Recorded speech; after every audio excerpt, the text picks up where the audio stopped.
Olá, sejam todas e todos bem-vindos. Este é o podcast Sem Fronteira, um projeto que tem a intenção de realizar divulgação científica, de apresentar temas, discussões atuais, enfim, e relacionados ao fazer acadêmico da geografia e das ciências humanas.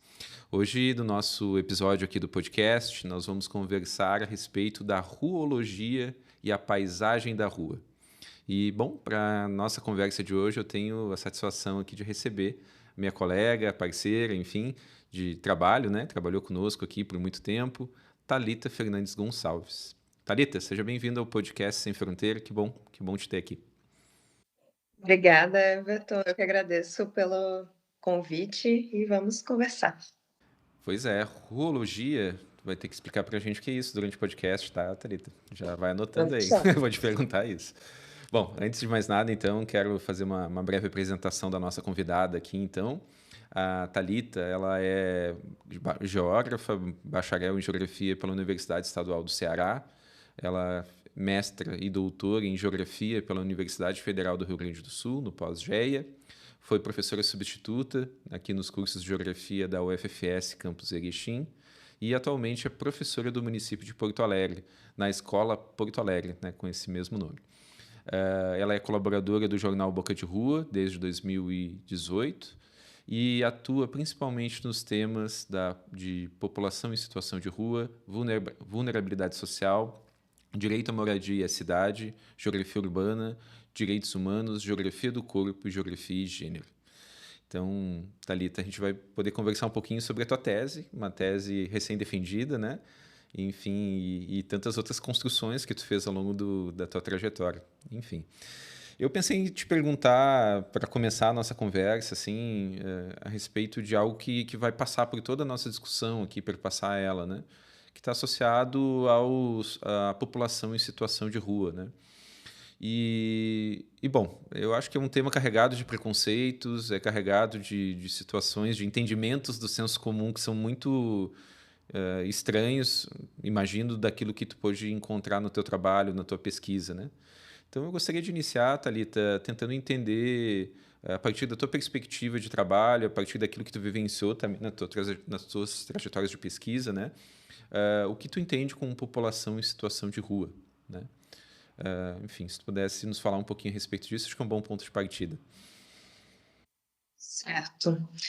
Então, população em situação de rua é um tema, como tu falou, cheio de preconceitos, porque normalmente se quer falar sobre as pessoas, né, a respeito das pessoas em situação de rua, mas pouco se quer chegar perto dela, justamente por conta desses preconceitos. Então, as pessoas falam muitas coisas realmente sem nenhum embasamento. Tem-se a ideia de que a população em situação de rua é uma população que não trabalha, né? Tem aquela expressão que é completamente ultrapassada de mendigo, por exemplo, como se fossem pessoas que ficam ali só esperando receber alguma coisa, esperando que o mundo tenha pena delas, né? E óbvio que é uma situação de muita vulnerabilidade, de muitos direitos feridos mesmo, né? Não acessados, mas a população em situação de rua, se a gente for dar uma definição, também é bem complexo de definir, né?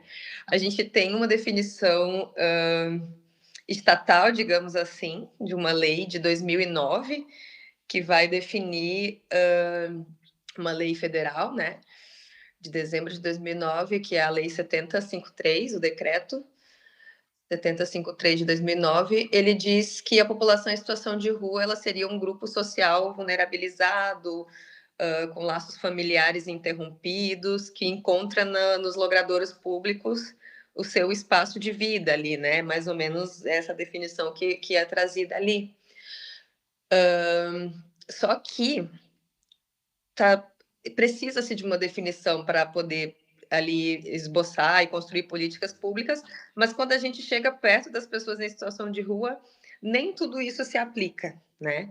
Então, tu vai ver que é bem mais complexo definir isso, porque não necessariamente a pessoa que está em situação de rua ela tem os vínculos familiares interrompidos. E não necessariamente ela está no logradouro público o tempo inteiro. Porque as políticas que se tem no Brasil, via de regra, para atender as populações em situação de rua, não focam em moradia. Então, focam em atendimentos como casa de passagem, albergues, coisas que são temporárias. Em Porto Alegre, por exemplo, a pessoa tem direito a ficar no albergue 2 semanas, depois ela volta para a rua. Então, tu consegue dizer que uma pessoa que está num albergue, que ela tem 2 semanas para sair, ela saiu da situação de rua? Ela não está no logradouro público naquele momento, mas ela também não tem uma moradia, né?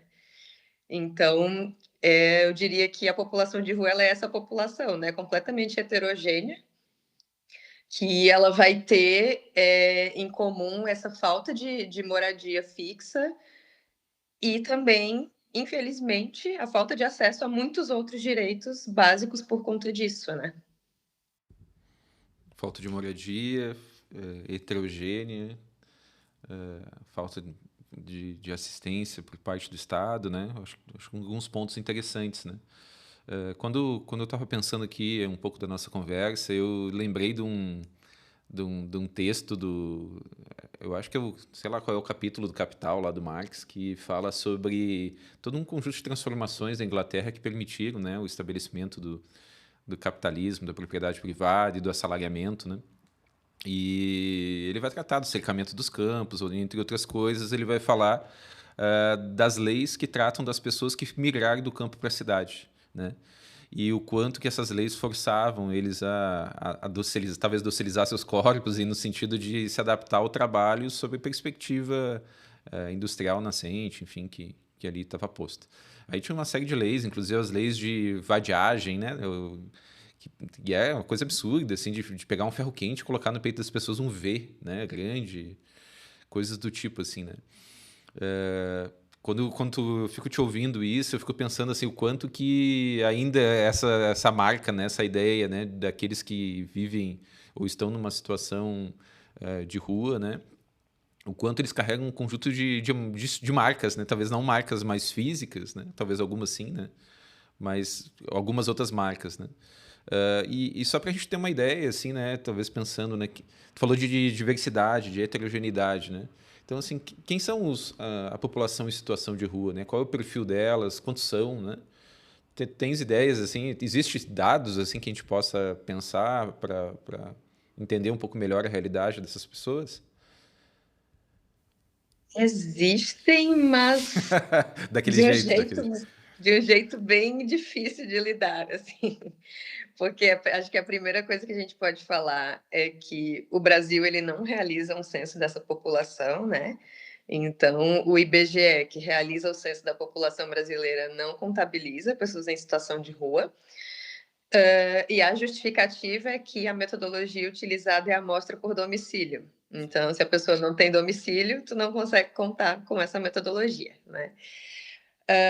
Mas a gente tem inúmeras pesquisas desenvolvidas, a gente tem censos já desenvolvidos em capitais, principalmente, com metodologias feitas por universidades, em conjunto com a população em situação de rua, que dão conta de fazer isso, né? Então, a metodologia já existe. A gente precisaria querer fazer e colocar isso em prática, né? Fazer orquestrar ali uma forma de fazer isso a nível nacional, que não é uma coisa de outro mundo, né? É óbvio que eu não estou dizendo que é fácil e que a gente faz de um dia para o outro, mas é possível fazer. Então, por conta disso, os dados que a gente tem, eles são muito dispersos. A gente tem uma noção, agora recentemente tem um observatório, né, o Polos da UFMG, da Federal de Minas Gerais, que ele realiza algumas pesquisas e reúne alguns desses dados, e a gente também tem o IPEA, né, o Instituto de Pesquisa Econômica Aplicada, que contabiliza de uma forma mais geral, assim. Esses dados, normalmente, eles são obtidos, o do IPEA, ele é por pelo cadastro do SUAS, né, da assistência social. Então, quem tem o CAD único consegue ali no cadastro dizer se está em situação de rua, se já esteve, e daí eles conseguem contabilizar isso e tem-se uma estimativa de acordo com esses dois lugares, né, o Polos e o IPEA, de que a gente tem mais de 330 mil pessoas em situação de rua no Brasil atualmente. E também se utiliza nas universidades, não tenho certeza se é exatamente assim que o Polos faz, mas pelo que eu entendo é um pouco por aí. Eles também se valem dos censos que alguns municípios fazem, porque muitas vezes os municípios fazem os seus próprios censos, seja em parceria com a universidade, com a assistência social. Existem algumas capitais, principalmente, que fazem. Porto Alegre tem um completamente defasado ali, de 2016, né? E que foi feito em parceria com a URGS, mas que ali apontou 2.116 pessoas em situação de rua, e agora a estimativa pelo CAD único é que esteja chegando em 6 mil. E se a gente for pensar na capital paulista, por exemplo, tem quase 90 mil pessoas em situação de rua. Então, é um número exorbitante. Mas, como não é feito um censo, é feita uma contagem de acordo com a assistência social, em alguns casos não se consegue nem saber dessas pessoas quantas são mulheres, por exemplo. A gente vai ter esses dados muito espalhados. Quando se faz um censo, você consegue saber, né? Em alguns casos, tu consegue saber a raça. A gente sabe que a maior parte dessa população é não branca, principalmente a população negra, né? Mas é muito difícil traçar um perfil dessa população por conta dessa metodologia muito dispersa de contagem, né? Acaba sendo mais uma contagem do que um perfil exatamente detalhado. E eu acredito que também, e aí já é um posicionamento pessoal meu, que seja muito difícil traçar um perfil também. A gente consegue traçar perfil socioeconômico, de gênero, de idade, né? Mas quando a gente fala em perfil na universidade, muitas vezes as pessoas querem saber o que levou a pessoa para a situação de rua, né? E eu acho que na tua pergunta tu falou o que leva as pessoas para a situação de rua, né? Eu falei. Não é que a pessoa tem problema com alcoolismo, não é que a pessoa tem problema com uso de psicoativos, porque isso muitas pessoas em camadas mais altas da população têm questões com isso e nem por isso vão parar na rua. Então a gente tem uma desigualdade social, né, que faz com que nesse modo de produção, de consumo e de vida no geral que a gente vive, faça com que existam pessoas que ficam muito à margem do acesso aos direitos de fato. Então, qualquer questãozinha que para outra pessoa não desestruturaria tanto a vida, para essas pessoas, às vezes, é quase que irreversível, né? Uhum. Até, Thalita, é isso, né? Eu acho que, em linhas gerais, as pessoas pensam a população em situação de rua como desviantes, pessoas que fogem de uma norma, que estão numa condição excepcional, ou que é degradante, que não deveria acontecer, né? Algo que digamos assim, desviante, né? É algo, enfim. Mas eu estava pensando mais no seguinte sentido, assim, pelo menos a partir da onde eu vivo, assim, aqui, né? Dependendo da conjuntura econômica, parece que aumenta o número, diminui o número de pessoas que vivem na rua, né? Então, talvez eu pensei aí, que talvez tenha alguma coisa que leve, né? Mais nesse sentido, assim, né? De um elemento talvez mais estrutural, sei lá, momentos de crise econômica aumenta. A Pensei que poderia pandemia, ter por alguma. exemplo, aumentou muito. Tu tem razão, né? Daí eu fiquei pensando que poderia ter algumas coisas já indicadas, assim, mas enfim, né? Talvez até pensando assim, né, Thalita, já essa provocação que tu colocas, né? Como é que tu chegou a estudar a rua, né? Como é que tu escolheu isso como horizonte de pesquisa, de trabalho, né? Até para a gente pensar talvez essa diversidade e quem são esses sujeitos, né? Enfim, como é que tu pensou num trabalho, enfim, uma pesquisa que dialoga com a rua, né? E especialmente com a população em situação de rua como parceiros dentro dessa tua construção de trabalho, né? Então, já que a gente está falando dessa diversidade, dessa heterogeneidade, agora talvez inserir a Thalita nesse contexto, né? Como foi isso, assim? Como é que isso surgiu? Então, quando eu estava na graduação lá em Fortaleza, Eu lembro de uma aula que, se eu não me engano, era de geografia da população mesmo.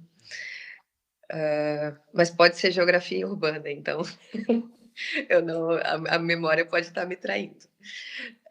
Mas era uma aula em que eu lembro que a professora trouxe uma coisa que na época para mim foi me chamou muito a atenção, que era o fato de que quando a gente fala de território, a gente não está falando só de um espaço que circunda o nosso corpo, a gente também pode estar falando do nosso próprio corpo como um território.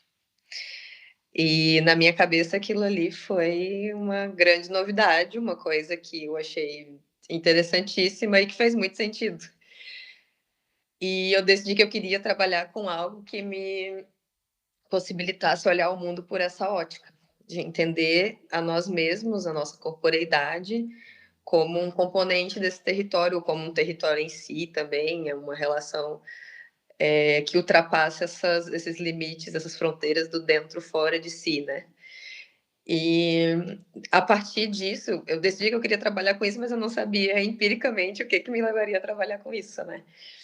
Então eu fui pensando, né? Daí me aproximei do professor Otávio Lemos Costa, que foi o meu orientador na graduação, que trabalhava com geografia cultural, porque eu pensei, se alguém vai conseguir me auxiliar com isso, é ele. E daí ele foi me lançando algumas provocações, né? E tudo muito voltado, assim, à cultura urbana, principalmente. A gente acabou conversando e pensando nisso, e no que a gente foi conversando, a gente chegou nessa ideia de que talvez a população, as pessoas em situação de rua, fossem pessoas que conseguissem mostrar isso de uma maneira muito evidente, né? Essa relação corpo-rua, corpo-cidade. E a partir daí foi buscando bibliografias e encontrando e vendo que isso realmente fazia muito sentido, né? E eu tinha um pouco aquela ideia de que a gente tinha que estudar, estudar, estudar e só depois ir para o campo, né? E fazer trabalho de campo. E aí ele disse: não faz sentido, procura entrar em contato com eles e vai, né? E foi assim que eu consegui perceber que, na verdade, eles me trouxeram, né? As pessoas em situação de rua com quem eu entrei em contato, que eram as pessoas do Movimento Nacional da População em Situação de Rua, da sede ali de Fortaleza, eles já tinham esse lema, né, no movimento social, que era nada sobre nós sem nós. Então, é esse lema deles que acaba sendo o meu lema de pesquisa a partir de então também.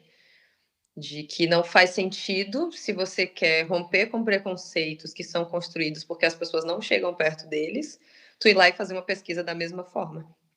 Pesquisando só dados, só trabalhos de outras pessoas que fizeram, sem escutá-los de fato, né? E isso é uma coisa bem difícil em qualquer tema de pesquisa, porque quando você vai a campo, o campo pode desmanchar totalmente o teu projeto de pesquisa, né? E te mostrar que o que tu estava pensando talvez não dê para ir por ali, que tu precise fazer outro caminho.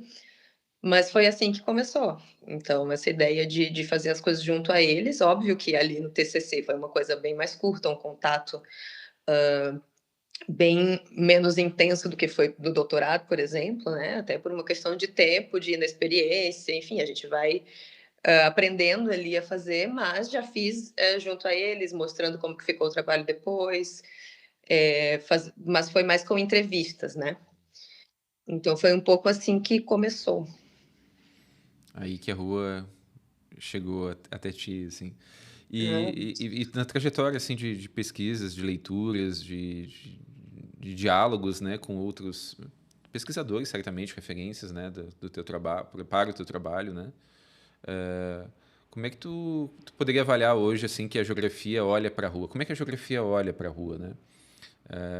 Enfim, teu trabalho fala muito dessa questão da rua e depois a gente pode linkar ela com as pessoas, né, que estão na situação de rua, mas tu defende aí uma ideia de uma epistemologia da rua, né? Enfim, o que seria isso, assim, Thalita?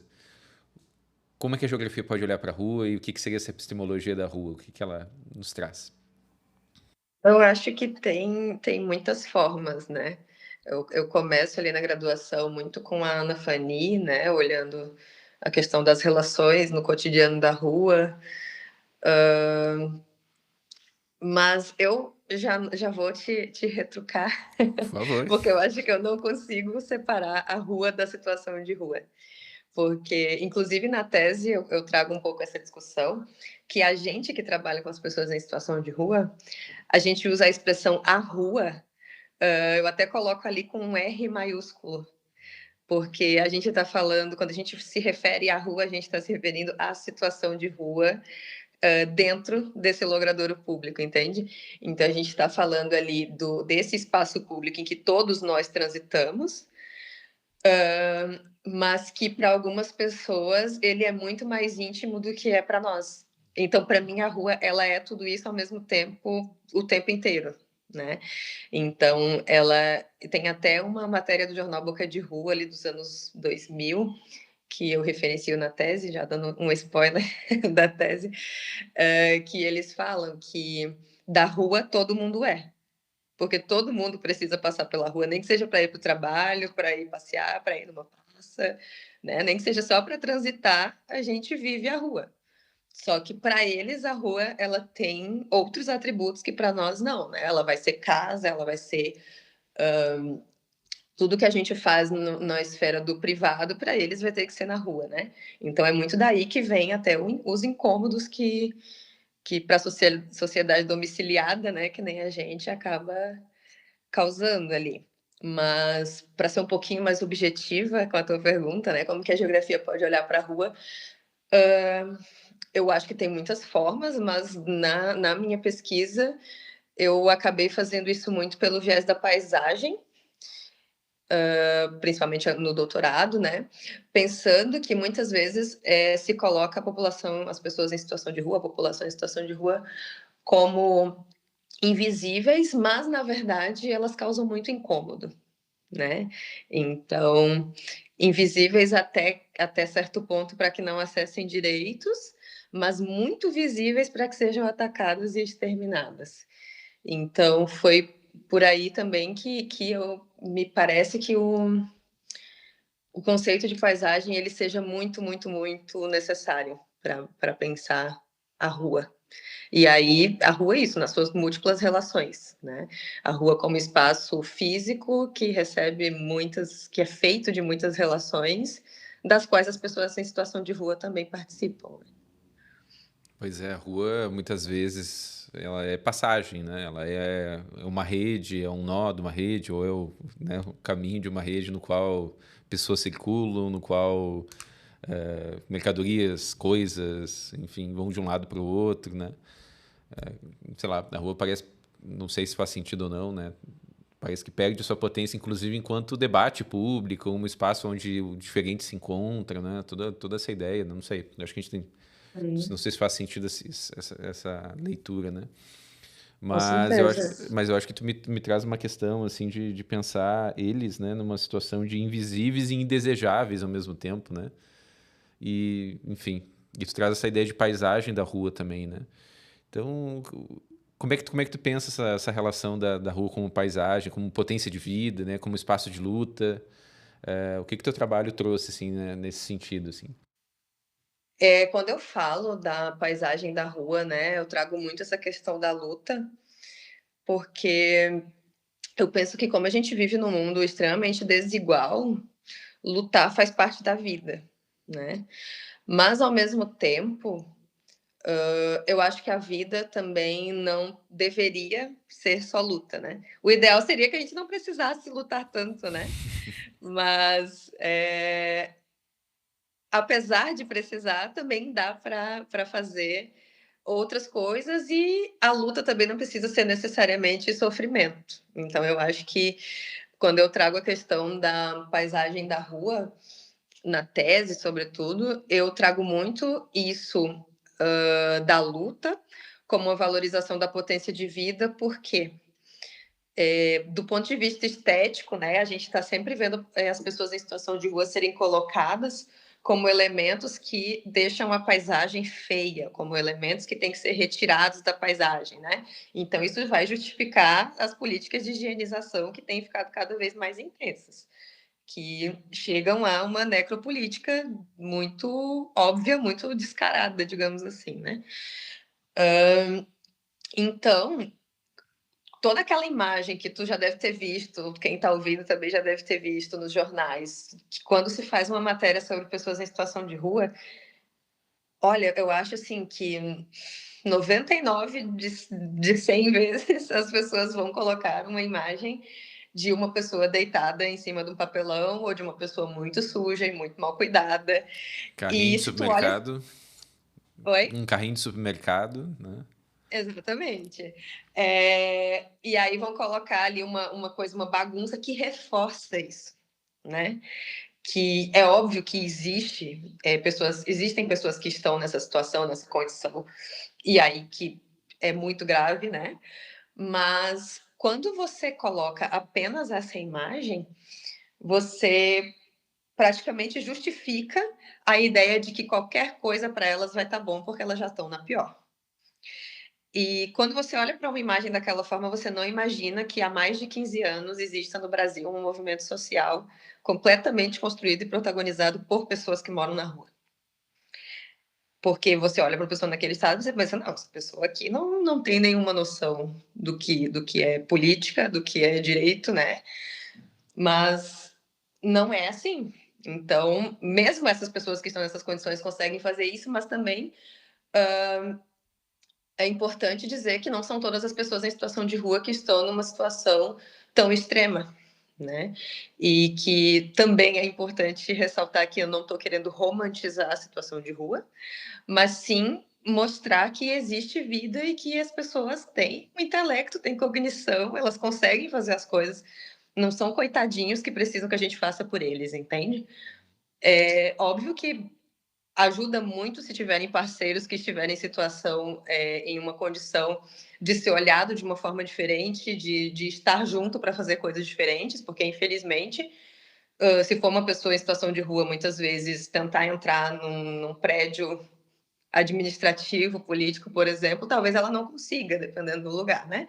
Se tiver um parceiro de luta de uma escola, de uma universidade, enfim, que esteja junto, isso pode auxiliar, mas não precisa fazer por eles, né? Então, vem daí também essa ideia de parceria. Então, quando eu penso a paisagem da rua, eu penso nisso, numa paisagem que ela é construída por isso, por todos esses elementos que todo mundo sabe, que tem a violência, que tem a falta de acesso a direitos humanos básicos, mas que também são pessoas que lutam, que entendem o que está colocando elas naquela situação, que reivindicam seus direitos por si, que têm voz, que não precisam que a gente dê voz a eles, né?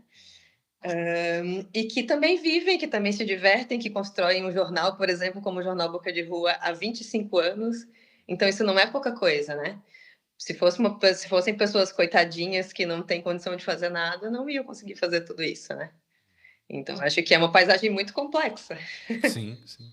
Eu acho que o jornal Boca de Rua é um exemplo, né? Ele, enfim, ele é um jornal de Porto Alegre, efetivamente, né, Thalita? Não sei se todo mundo que ouve podcast conhece, né? Digamos, a experiência, o que é o jornal, né? Se pudesse contar um pouquinho pra gente sobre o jornal Boca de Rua e sobre esse ativismo também, né? Construído desses sujeitos que têm intelecto, né? Eu acho que, sabe que tu ficou falando, fiquei pensando assim, bah, dentro dessa ideia do jornal e outras coisas, também tem a ideia de alguém alienado do mundo, né? E eu acho que tu tá dizendo pra gente é exatamente o contrário, né? Que tem um sentido de atuação, de pensar a sua condição, de pensar a cidade, de pensar muitas situações, né? Eu acho que nessa leitura que se produz, parece que se produz alguém que não pensa sobre as coisas também, né? Que coisa, né? Enfim, Isso. tô viajando a partir do que tu tá me falando aqui, mas se pudesse contar do Boca de Rua aqui um pouco. Certo. Que coisa. O Jornal Boca de Rua, ele é um jornal que, como eu falei, ele existe em Porto Alegre há 25 anos. A edição de número zero, né, saiu ali no primeiro Fórum Social Mundial em Porto Alegre. Ela foi comercializada a primeira vez ali, mas o jornal já tinha sido construído ali em 2000, né? O primeiro fórum foi em 2001, mas desde 2000 vinha se fazendo essas reuniões. E para explicar o Boca, eu preciso voltar um pouquinho nos anos 90, que em Porto Alegre teve uma matéria de jornal que ficou muito famosa, que foi a dos Tartarugas Ninja, que eram crianças que foi descoberto, né, por jornalistas que tinham muitas, naquela época tinham muitas crianças vivendo em situação de rua, né, que eram os meninos de rua chamados, e foi descoberto que muitos deles entravam nos bueiros e ficavam ali dentro. E uma vez as pessoas foram saindo, e foi saindo, e foi saindo, e não parava de sair criança dali de dentro. E fizeram uma matéria sobre isso, e daí tem foto das crianças saindo do bueiro, e ficou famosa por serem as tartarugas ninjas de Porto Alegre, né?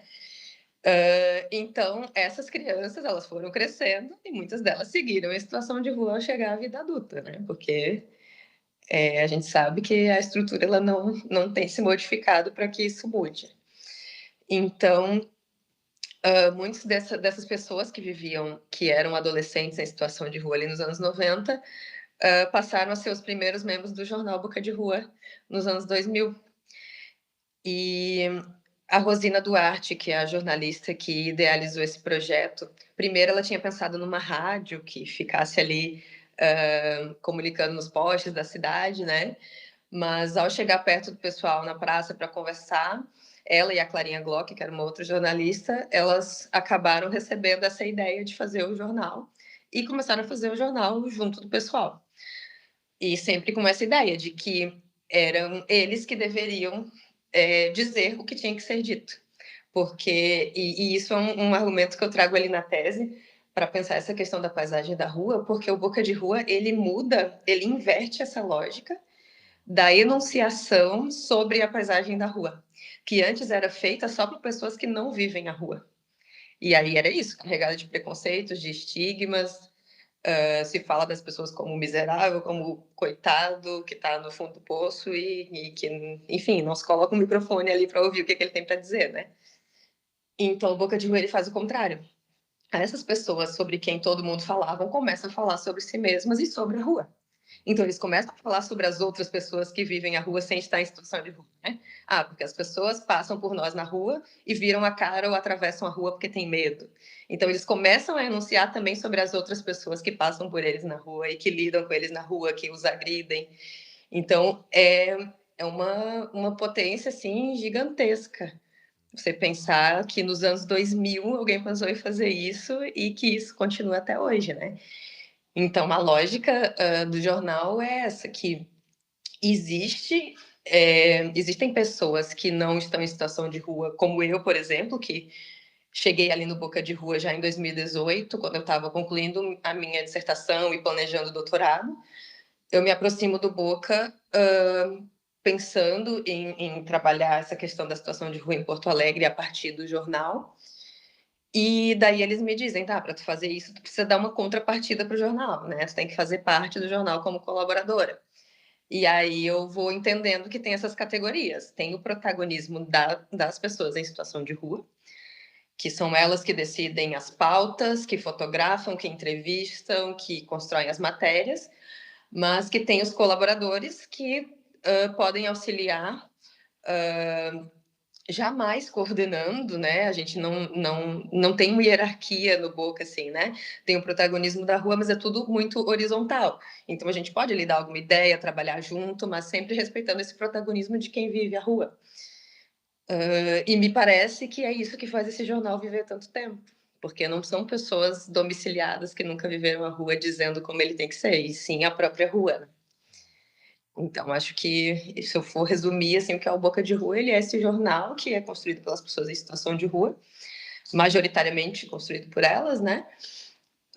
Que ele narra a situação de rua, mas ele também passa a narrar a cidade de Porto Alegre do ponto de vista da situação de rua, que eu acho que é bem interessante. E, para além disso, ele também é uma fonte de renda para as pessoas em situação de rua, porque elas comercializam o jornal e todo o dinheiro da venda fica com elas, porque a impressão ela é paga por meio de doações, que as pessoas não recebem nenhuma contrapartida, não é patrocínio, né?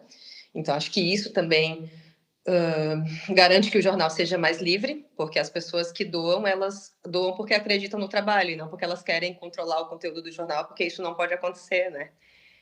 Então, acho que é um pouco por aí. Em Boca de Rua, interessante, né? Bom, Thalita, eu acho que tu nos falou bastante sobre a paisagem da rua, né?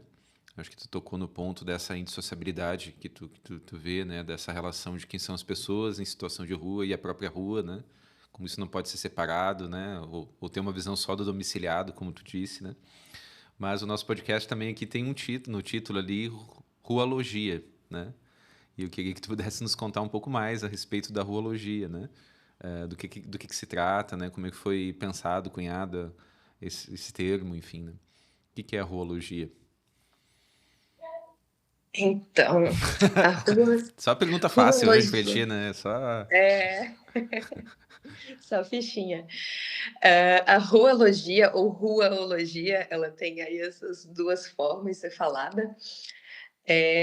Ela é um conceito que foi cunhado por uma pessoa em situação de rua, chamada Carlos Henrique da Silva, que é membro do Jornal Boca de Rua, já foi meu aluno na Escola Porto Alegre, onde eu trabalho atualmente também. Ele cunhou esse termo num evento, porque também tem uma outra característica do Boca de Rua que eu não falei na pergunta anterior, que o Boca de Rua, ele também é muito convidado para fazer palestras, falas em eventos, mesas, enfim, pelo Brasil todo e até fora. E em um desses eventos, na URGS, o Carlos começou a pensar assim: vocês da universidade têm psicologia, têm odontologia, têm geografia, a gente tem a ruologia. Tanto que vocês nos chamam para falar, né? Então, a gente sabe coisas que não se ensinam na universidade. E daí, a partir daí, ele foi trazendo esse termo, pensando que quando uma pessoa está em situação de rua, muitas vezes ela tem que se virar sozinha ali no meio da noite. Se tem uma dor, se tem um problema, eles vão achar uma erva medicinal para ajudar o colega, eles vão. Se um tem um remédio e sabe que funciona para isso, vai lá e receita para o outro por conta.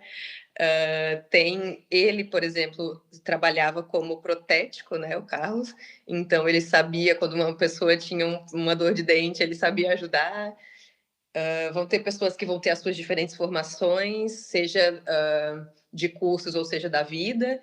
Então ele fala da ruologia como esse conhecimento que tem uma expressão que eu acho maravilhosa que eles utilizam, que é um conhecimento sofrido na pele. Sofrido na pele. Então, a primeira vez que eu ouvi essa frase, eu fiquei muito impactada, porque a gente, geralmente, quando a gente fala de conhecimento, a gente fala adquirido, né? Ou construído, e ele trouxe essa ideia do conhecimento sofrido na pele. E não que eu ache maravilhoso que seja sofrido, mas eu achei essa sacada de se descrever dessa forma muito, muito interessante, né? E é corporalizado. Então vem essa questão do conhecimento corporalizado, que é algo que está no corpo, que é da experiência, que é do vivido e que não se aprende a menos que se viva. Então eu trago a discussão da ruologia na tese a partir de uma entrevista com o Carlos, em que ele vai me contar como que ele chegou a esse termo, como que foi a trajetória dele de aprendizado dessa ruologia para que ele hoje ensine para tanta gente esse conceito, né?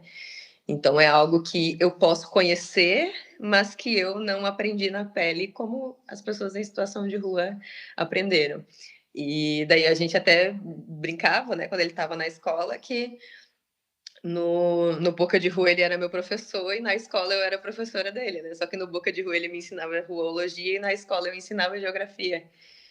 Então a ruologia ela tem justamente essa ideia de que a vida na rua ela não é algo que tu vai aprender só olhando.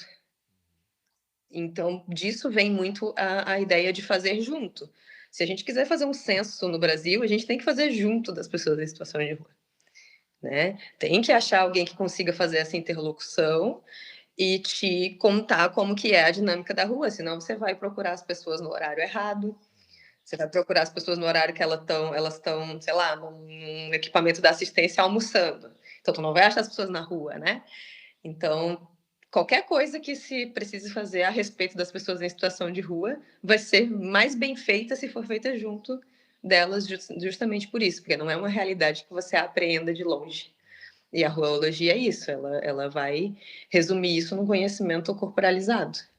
Então é um conceito, uma ideia criada pelo Carlos, né, como tu mencionou, e que foi cunhado e sofrido na pele por ele.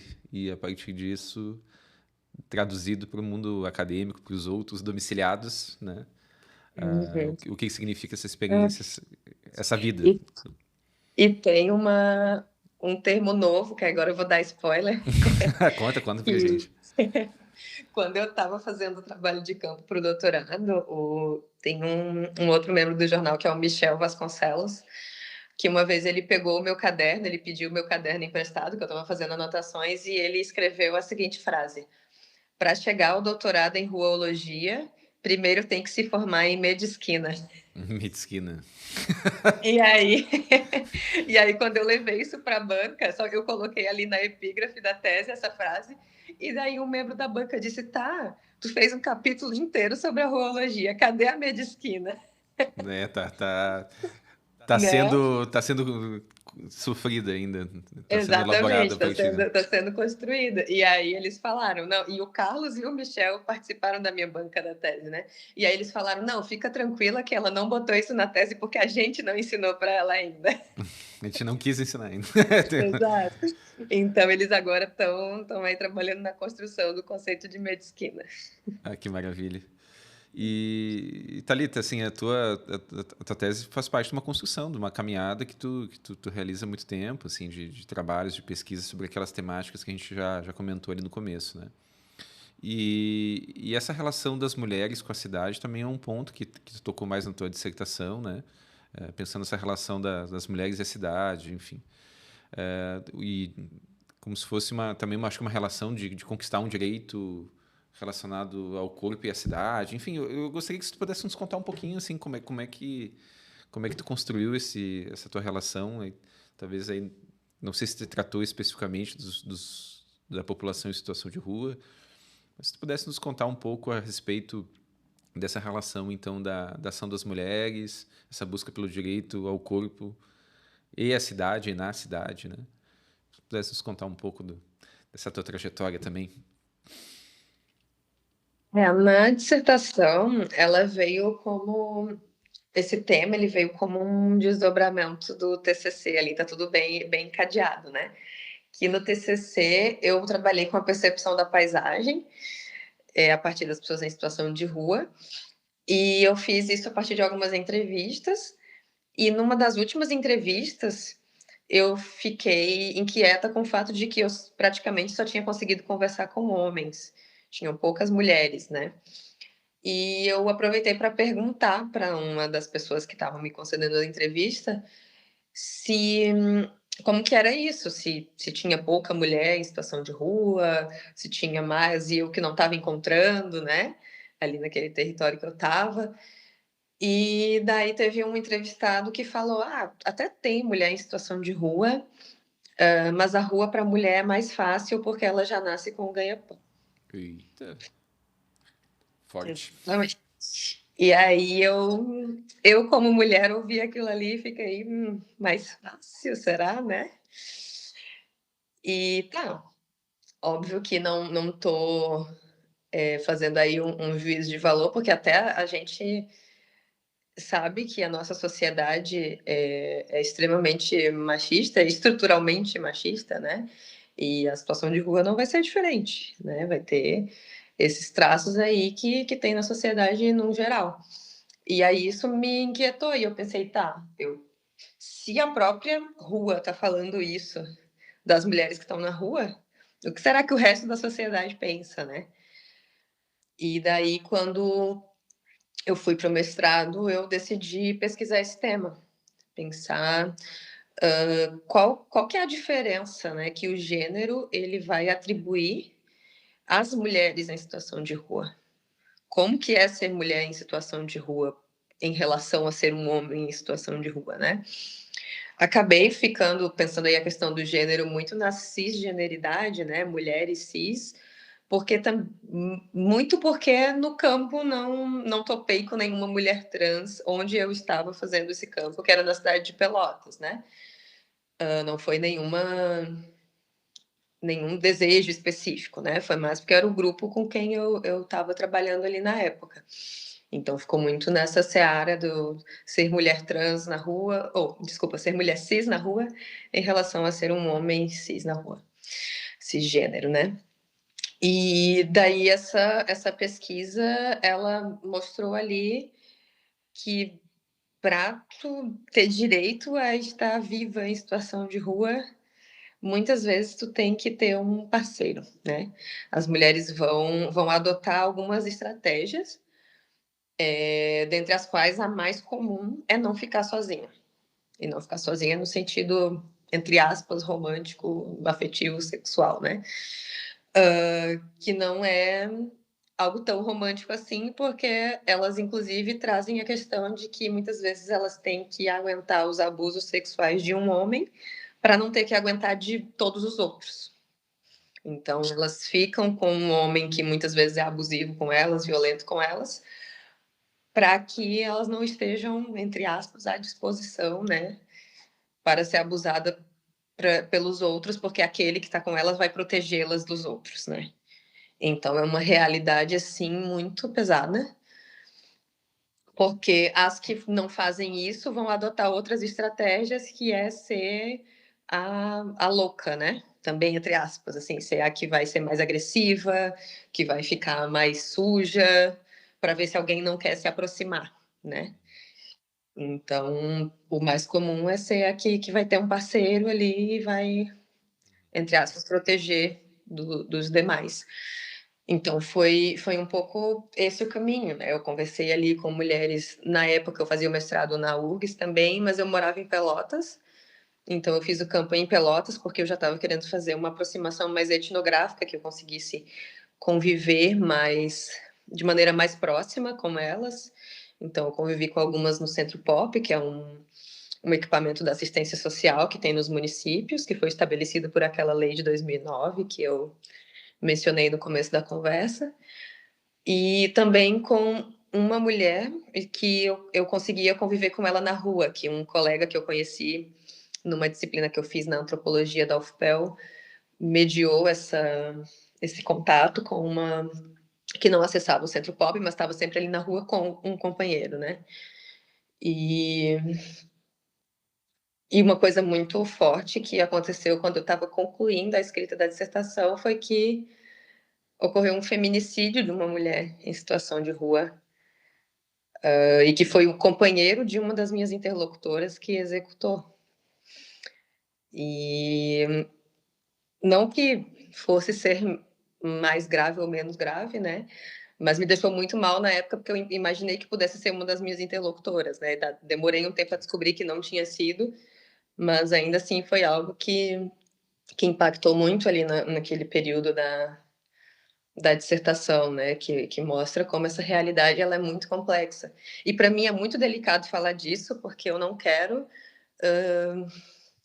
que falar disso seja um motivo para se condenar todos os homens em situação de rua, né? Não vou defender uma pessoa que comete o feminicídio, mas também não é para ser um motivo para ir lá e exterminar as pessoas em situação de rua porque supostamente proteger as mulheres, né? É uma situação muito, muito, muito complexa, em que ambos estão muito vulnerabilizados, mas obviamente a mulher ela se encontra numa situação de vulnerabilidade muito maior e a gente precisa de estratégias educativas na sociedade assim de uma maneira geral que consiga dar conta de mudar isso a longo prazo, mas é muito muito complexo, né? Uhum.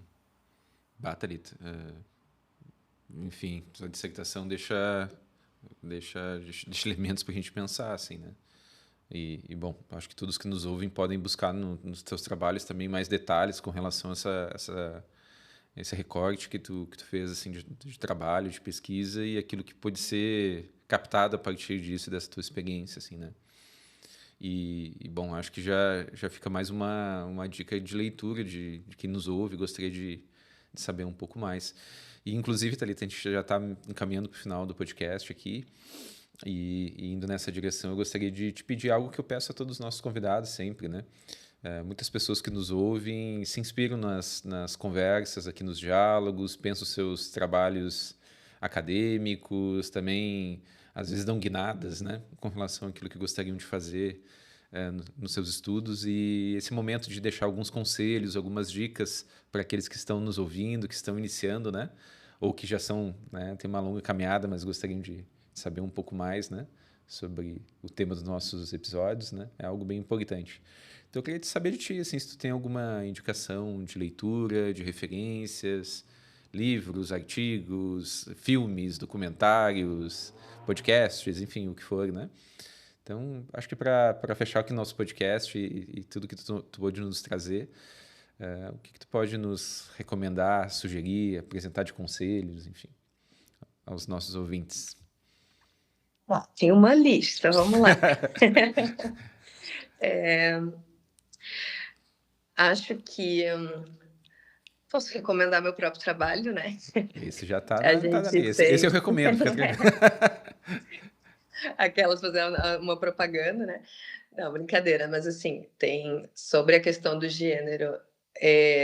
Quando eu fiz a dissertação, uma das minhas referências foi a Caroline Silveira Sarmento, que é uma antropóloga da URGS, que tem trabalhos premiados acerca da relação entre o gênero e a situação de rua, e que ela também é colaboradora do Boca de Rua e faz um trabalho muito engajado politicamente, que eu acho muito interessante, que ela trabalha muito com uma questão da retirada dos filhos, que é uma outra questão que as mulheres em situação de rua enfrentam, né? E que quando elas engravidam, elas perdem a guarda dos filhos quando eles nascem, por conta da situação de vulnerabilidade em que elas se encontram, mesmo se elas estiverem já abrigadas ou numa casa. Nossa. Então, isso é uma questão bem difícil, assim, e que acontece muito. Já presenciei vários casos, já até fui a fórum junto com elas para auxiliar. Então, o trabalho da Caroline Sarmento, para mim, foi muito importante nesse sentido. Na geografia, a gente tem o professor Igor Robaina, que trabalha com a população em situação de rua também numa perspectiva muito voltada à biopolítica do Michel Foucault, necropolítica, e também um trabalho engajado muito interessante e muito completo, que também é uma grande referência para mim, que eu acho que são trabalhos bem interessantes de se ter contato. Se eu for pensar documentário, a gente tem o documentário do Boca de Rua, que foi feito por uma colaboradora também do Boca de Rua, que se chama De Olhos Abertos. Ele foi premiado em muitos festivais e internacionais, inclusive, e ele está disponível livre no YouTube. É só procurar De Olhos Abertos e daí você entende como que o Boca de Rua funciona. Tem entrevistas dos membros do jornal, contando da situação de rua, também do jornal em si. Então é bem completo, assim. E eu acho que se tem alguém que tem vontade de fazer pesquisa com esse tema, ou de fazer algum trabalho junto à população em situação de rua, e não sabe por onde começar, eu acho que procura alguém que já fez algum tipo desse trabalho, ou que está próximo da população de alguma forma, e tenta fazer essa mediação, né? Porque realmente, na maioria dos casos, se você for tentar só se aproximar de uma pessoa em situação de rua, direto na rua, sem ela te conhecer e sem ter alguém que medie essa relação, a pessoa pode ficar muito desconfiada e talvez não vá fluir tão bem, né? Porque a pessoa ela não te conhece, ela está acostumada a ser atacada, né? Então, ela provavelmente vai desconfiar e não vai fluir ali. Então, para mim também o que funcionou foi isso, foi ter alguém que mediasse esse contato, se fosse o próprio movimento social, né, o MNPR.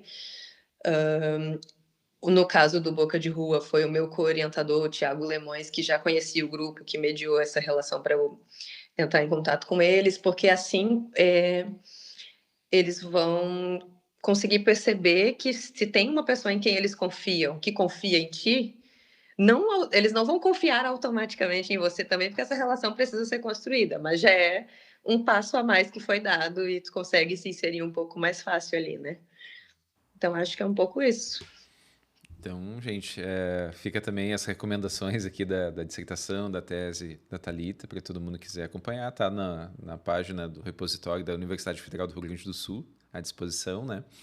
E, bom, falando em mediações e diálogos, tenho certeza também que a Thalita fica aberta para todos que queiram trocar alguma ideia, conversar a respeito do tema pelas redes sociais, enfim, aqui do podcast, ou mesmo, né, diretamente da Thalita.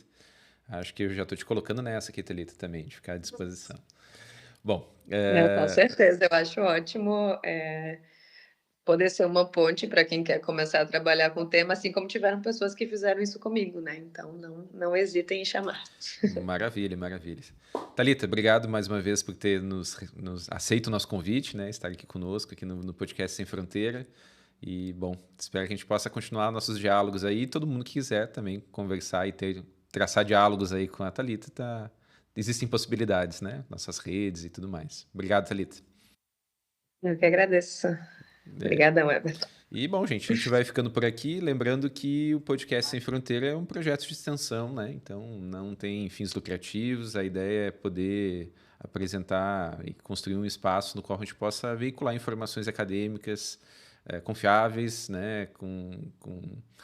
Como resultados de trabalhos, de pesquisas, daquilo que a universidade produz, né? Então, se você gostou do podcast, gostou da nossa discussão, nos ajude a compartilhando um pouquinho aí do projeto, mostrando para outras pessoas, enfim, acho que isso é importante, tá bom? Então é isso, ficamos aqui no Podcast Sem Fronteira, até a próxima.